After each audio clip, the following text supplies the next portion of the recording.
Assalamualaikum warahmatullahi wabarakatuh. Hai teman-teman semua, apa kabar hari ini?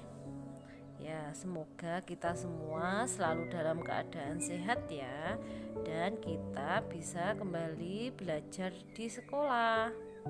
Hari ini kita akan belajar bahasa Indonesia lagi setelah kemarin kita melaksanakan ujian tengah semester.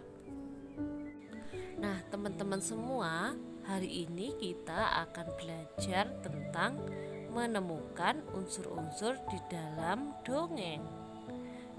Ayo, disimak baik-baik ya. Dan dongeng.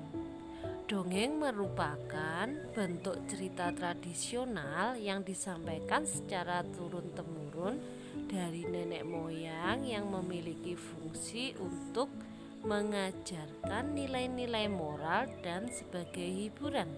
Tentunya kalian sering mendengar dongeng ya sejak masih kecil. Di dalam dongeng ada beberapa unsur. Yang pertama, tokoh. Dua, sifat tokoh. Dan yang ketiga, pesan moral.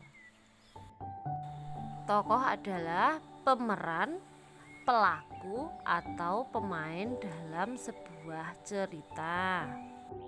Tokoh bisa saja manusia, hewan, tumbuhan, atau benda seperti matahari. Sedangkan sifat tokoh adalah sifat yang dimiliki seorang tokoh dalam cerita. Macam-macam sifat tokoh yaitu ada sifat baik seperti rajin, suka menolong, jujur, rendah hati, tidak sombong, pantang menyerah, dermawan, bijaksana, sopan, peduli, sabar, dan penyayang.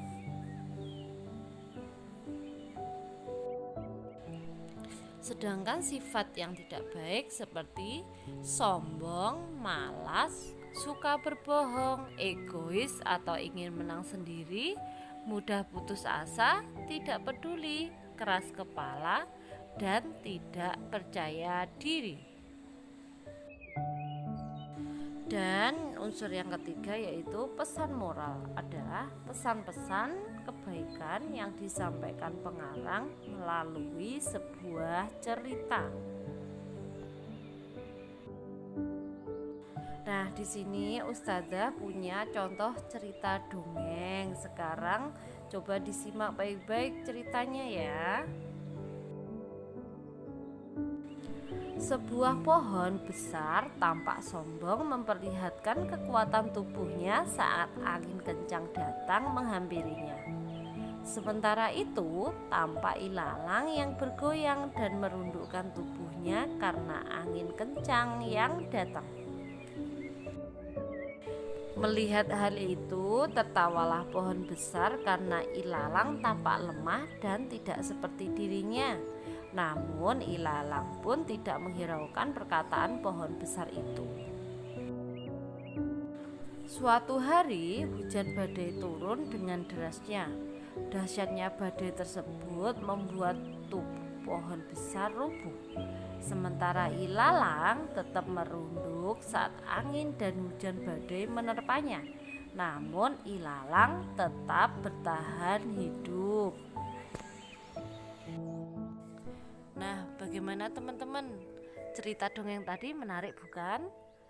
Dari cerita tadi dapat kita ambil kesimpulan bahwa tokohnya adalah pohon besar dan ilalang. Sedangkan sifat tokohnya, pohon besar memiliki sifat yang sombong. Sedangkan ilalang memiliki sifat sabar. Apa yang dapat kita ambil pesan moralnya? Ayo. Ya, kita tidak boleh menyombongkan diri kita sendiri. Ya, dari sini semuanya sudah paham ya. Nanti kita lanjut ke materi selanjutnya. Ustazah akhiri pembelajaran hari ini. Wassalamualaikum warahmatullahi wabarakatuh.